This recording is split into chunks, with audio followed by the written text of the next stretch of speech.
Friends, चलिए तो आइए आज हम लोग सीखेंगे इतिहास के बारे में। ये हमारा पहला वीडियो है और इतिहास का एक एक करके सारा वीडियो हम अपलोड करेंगे। तो सबसे पहले आज हम सीखेंगे कि इतिहास के बारे में कुछ बेसिक जानकारी जानेंगे कि इतिहास को कैसे पढ़ा जाए, ताकि हम लोग अच्छे से इतिहास के बारे में एक ब्रीफ जानकारी पता कर सकें। तो सबसे पहले इंट्रो क्लास दे रहे हैं इतिहास को, ताकि आपको एक समझ बने और बेसिक करके आप पढ़ सके। सबसे पहले ये जान लीजिए कि इतिहास को हम लोग दो पार्ट में बांट करके पढ़ते हैं। जैसे इतिहास को दो पार्ट में बांटा गया है, एक है भारतीय इतिहास और दूसरा है हमारा विश्व इतिहास।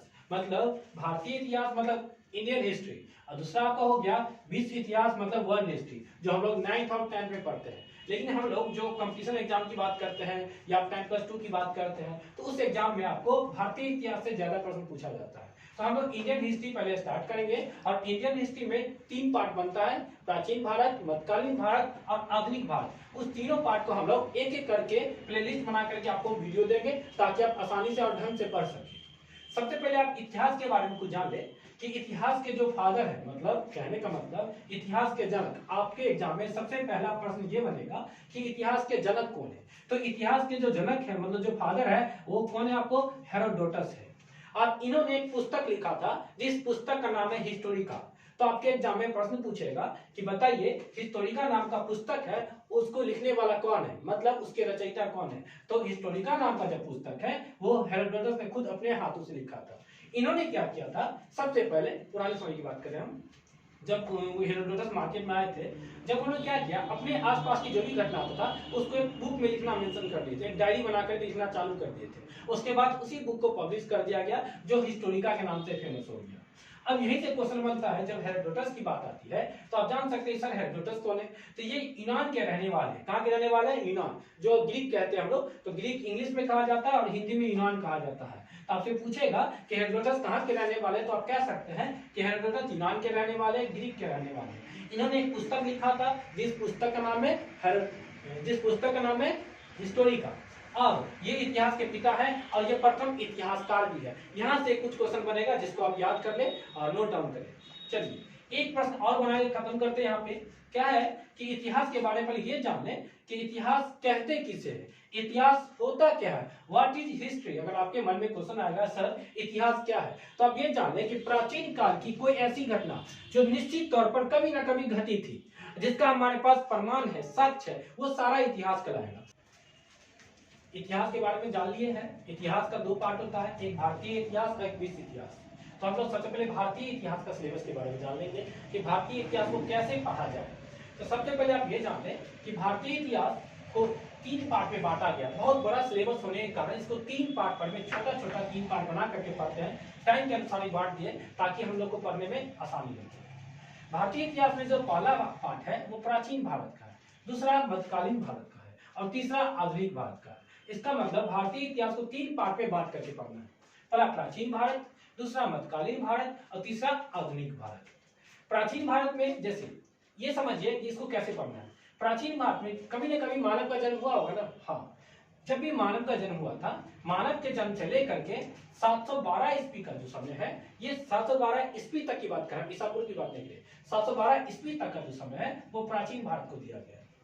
अब 712 ईस्वी में क्या होता है? 712 ईस्वी में मोहम्मद बिन कासिम का आगमन होता है। तो उसके आगमन से लेकर के 1707 ईस्वी औरंगजेब के मरने तक का जो समय था, वो सबको हम लोग पढ़ते हैं मध्यकालीन भारत में।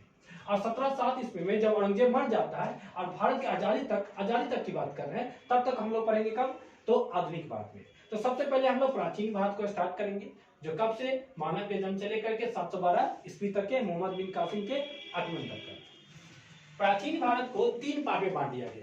पहला प्रागैतिहासिक काल, दूसरा आदिऐतिहासिक काल और तीसरा ऐतिहासिक काल। प्रागैतिहासिक काल का मतलब जिस समय मानव को लिखने पढ़ने का ज्ञान नहीं था, मानव सिर्फ पत्थरों का यूज करता था, इसलिए उसमें रखा गया पाषाण काल को। मतलब जब मानव पत्थर का यूज ज्यादा मात्रा में करता था। उसके बाद जब मानव को लिखित ज्ञान हो चुका था, उसको बोलते हैं आद्य ऐतिहासिक काल। मतलब मानव को पढ़ने लिखने का ज्ञान थोड़ा बहुत हो चुका था, उस काल को कहते हैं आद्य ऐतिहासिक काल। और आद्य ऐतिहासिक काल में हम लोग 2 चैप्टर पढ़ते हैं। एक चैप्टर पढ़ेंगे हड़प्पा सभ्यता और दूसरा चैप्टर पढ़ेंगे वैदिक सभ्यता। हड़प्पा सभ्यता का जो समय है वो आपको है 2500 ईसा पूर्व से लेकर के 1750 ईसा पूर्व तक की बात कर रहे हैं। 2500 ईसा पूर्व से लेकर के 1750 ईसा पूर्व तक का जो समय है वो हड़प्पा सभ्यता का है। आगे हम लोग सीखेंगे इसके बारे में। वैदिक सभ्यता में मतलब 1500 ईस्वी से लेकर के 1000 ईस्वी तक को हम लोग कहते हैं ऋग्वैदिक काल, और 1000 ईस्वी से लेकर के 600 ईस्वी तक का जो समय होगा उसे कहते हैं उत्तर वैदिक काल। कहने का मतलब कि प्राचीन भारत को 3 पार्ट में बांटा गया है। पहला प्रागैतिहासिक काल, दूसरा अधैतिहासिक काल और तीसरा ऐतिहासिक काल। प्रागैतिहासिक काल में हम लोग पाषाण काल के बारे में जानेंगे। अधैतिहासिक काल में हम लोग हड़प्पा सभ्यता और वैदिक सभ्यता के बारे में जानेंगे, और ऐतिहासिक काल में हम लोग वैदिक सभ्यता से आगे का जो भी चैप्टर होगा, जैसे महाजनपद काल, जैसे मौर्य साम्राज्य के बारे में, गुप्त काल के बारे में, ये सब पढ़ेंगे हम लोग ऐतिहासिक काल में। उसके बाद कल से हम लोग स्टार्ट करेंगे नेक्स्ट वीडियो, जो हम लोग पढ़ेंगे किसके बारे में, सबसे पहले पढ़ेंगे पाषाण काल के बारे में। इन पाषाण काल को स्टार्ट करने से पहले हम लोग ये बता दें आपको कि हम लोग इसमें सबसे पहले पाषाण काल का बारे में तो जानेंगे, साथ साथ पहले प्राचीन भारत का एक सिलेबस बना के आपको दे देंगे, तो आपको एक समझ बने कि प्राचीन भारत में कौन कौन सा टॉपिक पढ़ना है। चलिए तो आज हम सीखेंगे प्राचीन भारत का सिलेबस जान लेते हैं, क्योंकि हम लोग हिस्ट्री स्टार्ट करने वाले हैं, और हिस्ट्री स्टार्ट करने से पहले सबसे पहले हम लोग जान लेते हैं कि हिस्ट्री में पढ़ना क्या क्या है। तो हम बता चुके हैं पहले वीडियो में कि प्राचीन भारत में सबसे पहले हम लोग डिस्कस करेंगे प्राचीन भारत का सिलेबस।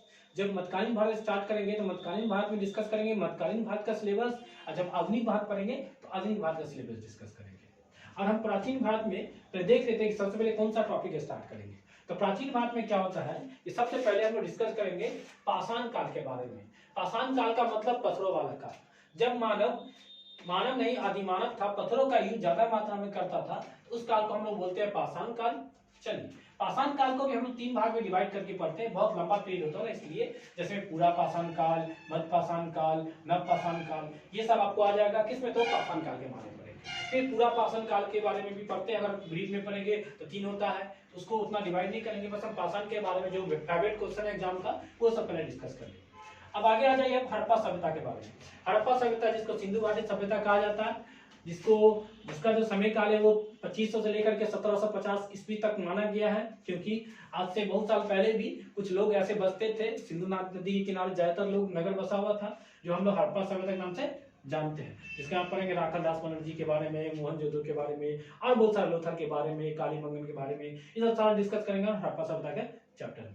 जब हड़प्पा सभ्यता खत्म हो जाता है उसके बाद हम लोग इंटर कर जाते हैं वैदिक सभ्यता में, क्योंकि वैदिक सभ्यता का जो पीरियड हम बताए थे वो आपको इसका पीरियड है 1500 से लेकर के 600 तक का, ईसा पूर्व की बात कर रहे हैं। ये है टोटल वैदिक सभ्यता का पीरियड, और इस 1500 से 600 को हम लोग 2 पार्ट में डिवाइड करके पढ़ते हैं। एक हो गया वैदिक काल और दूसरा हो गया उत्तर वैदिक काल। तो इस 1500 से लेकर के 1500 से 1000 तक पढ़ेंगे हम लोग ऋग्वैदिक काल में, और 1000 से लेकर के 600 तक पढ़ेंगे। 600 ईसा पूर्व की बात कर रहे हैं, हम पढ़ेंगे उत्तर वैदिक काल में। फिर उत्तर वैदिक काल करके बाद हम आ जाएंगे धार्मिक आंदोलन पढ़ेंगे, जिसमें पढ़ेंगे बौद्ध धर्म, जैन धर्म। बौद्ध धर्म में गौतम बुद्ध के बारे में जानेंगे, जैन धर्म में महावीर स्वामी सबके बारे में हम डिस्कस करेंगे धार्मिक आंदोलन में जब पढ़ेंगे तो। उसके बाद आ जाता है महाजनपद। आपको पता होगा कि टोटल 16 महाजनपद है, और यहाँ से भी राज्य राजधानी करके क्वेश्चन पूछा जाता है, जिसका एग्जाम में कितनी बार क्वेश्चन पूछ चुका है। इस महाजनपद के बारे में हम डिस्कस करेंगे चौथे चैप्टर में, चौथा नहीं 2 3 4 5वें चैप्टर में। उसके बाद आ जाएंगे मगध का उत्कर्ष है। मगध का उत्कर्ष में बहुत चैप्टर डिस्कस करेंगे, जैसे पढ़ेंगे हर्यक वंश के बारे में, सिद्धनाथ वंश के बारे में, नंद वंश के बारे में, से बहुत सारे शासक आते हैं, सबके बारे में एक एक करके हम आपको बताएंगे जब चैप्टर स्टार्ट करेंगे तब। उसके बाद उस समय विदेशी आक्रमण होता है, जिसमें पहले ईरान करता है, फिर यूनान करता है। तो ईरान के बाद हम लोग यूनानी जानेंगे। यूनानी में मेन पढ़ेंगे सिकंदर के बारे में, क्योंकि सिकंदर का आगमन से एग्जाम में क्वेश्चन रहता है, तो सिकंदर के बारे में हम लोग जान लेंगे, विदेशी आगमन के बारे में पढ़ेंगे तब। उसके बाद हम इंटर कर जाते हैं मौर्य साम्राज्य। मौर्य साम्राज्य में सबसे पहले चंद्रगुप्त मौर्य जो मौर्य साम्राज्य का संस्थापक था, चंद्रगुप्त मौर्य के बारे में जानेंगे। उसके बाद उसका बेटा बिंदुसार आता है, गद्दी पर बैठता है। बिंदुसार के बाद अशोक आता है, और इस वंश का, मौर्य वंश का जो अंतिम शासक था वो बृहद्रथ था। तो उसके बाद हम लोग पढ़ेंगे मौर्य वंश का जो अंतिम शासक है कौन, बृहद्रथ, उसके बारे में थोड़ा जान लेंगे। उसके बाद मौर्य समाज खत्म हो जाएगा। फिर मौर्य समाज खत्म होने के बाद कुछ नए वंश आते हैं जो मौर्योत्तर काल में आते हैं, इसलिए मौर्य समाज के बाद के काल को मौर्योत्तर काल कहा जाता है। जिसे पढ़ेंगे सोम वंश के बारे में, कन्नौ वंश के बारे में, सातवाहन वंश के बारे में, तो ये सब का डिस्कस करेंगे हम मौर्योत्तर काल में। मौर्योत्तर काल के बाद कुछ विदेशी आक्रमण होता है, जिसमें हिंद यूनानी का आक्रमण होता है, शक का होता है, पल्लव का होता है, कुषाण का होता है। ये चारों आक्रमण जो होता है मौर्योत्तर काल में होता है, मौर्य समाज के बाद के काल में होता है, जो विदेशी थे, इसलिए चारों के बारे में थोड़ा सा डिस्कस करेंगे हम लोग। फिर आगे पहुंच जाएंगे गुप्त साम्राज्य के बारे में। अब गुप्त साम्राज्य के जो संस्थापक था श्रीगुप्त, आप जानते हैं इसके बारे में। उसमें हम लोग कुशबुद्धि वंश के बारे में डिस्कस करेंगे, बाकी चैप्टर स्टार्ट करेंगे तो वहां पे एक्सप्लेन करके अच्छे से हम बताएंगे आपको। फिर मध्यकालीन भारत स्टार्ट होने से पहले पढ़ेंगे हम लोग पूर्व मध्यकालीन भारत, क्योंकि मध्यकालीन भारत में हम लोग इंटर करते कब 712 ईस्वी में, जब मोहम्मद बिन कासिम का आगमन होता है। उससे पहले के बारे में जैसे पढ़ेंगे दक्षिण भारत का राजवंश। दक्षिण भारत के राजवंश में हम लोग पढ़ेंगे जैसे संगम वंश, पल्लव वंश, वातापी वंश, वेंगी का चालुक्य वंश, राष्ट्रकूट वंश, तो ये सब हम लोग डिस्कस करेंगे दक्षिण भारत के राजवंश में। उसके बाद एक कल्याणी का चालुक्य वंश भी है, चोल वंश भी है, ये सारा डिस्कस करेंगे हम लोग दक्षिण भारत का राजवंश के बारे में। उसके बाद हम लोग पहुंच जाएंगे, कुछ पढ़ेंगे बंगाल का राजवंश, कुछ कश्मीर का राजवंश, ये सारा टॉपिक डिस्कस करेंगे हम एक एक करके। जो कहाँ पढ़ेंगे, प्राचीन भारत में। और प्राचीन भारत का जो टाइम होगा आपको मानव के जन्म से लेकर